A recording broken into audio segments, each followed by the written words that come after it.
ससुई पुन्नून दरबार जेका बलूचिस्तान ज़िला लसबेलो में वाक़ आहे। इन दरबार ते असां हिते पहुता आहियूं। असां बि हिते पहिरियों चकर इन दरबार ते आया आहियूं। हीउ हिकु लोक दास्तान जेको ससुई ऐं पुन्नूअ जे हवाले सां सुञातो वञे थो। ही उन्हनि दरबार जी आख़िरी उनजी हीअ मंज़िल आहे जेका हिते मौजूदु आहे।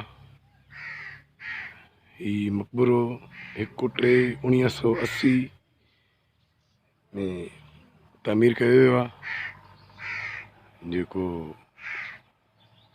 बोर्ड लॻल आहे 1/3/1980।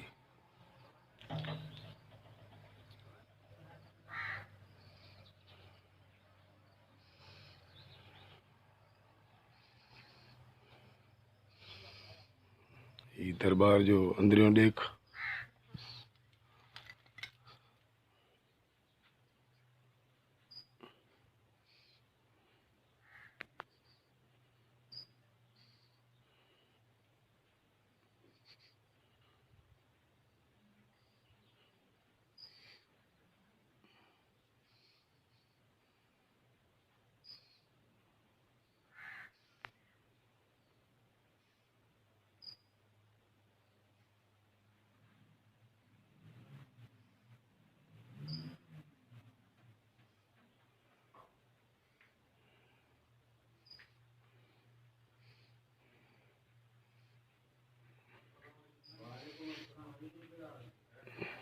दरबार ते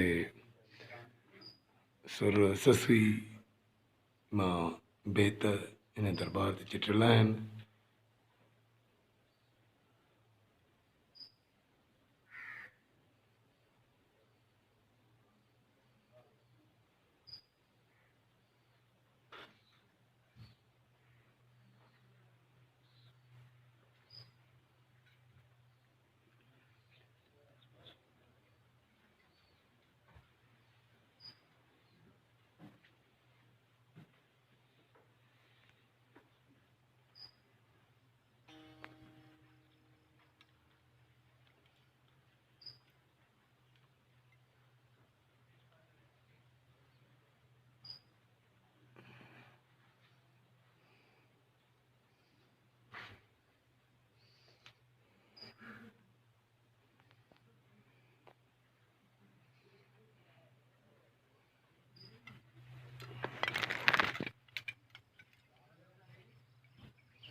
दरबार जो ही ॿाहिरियों ॾेख आहे।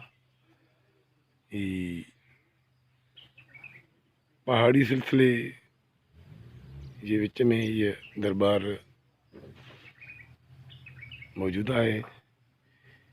ही पहाड़ी सिलसिलो पब जबल जे विच में बलूचिस्तान में वाक़ आहे।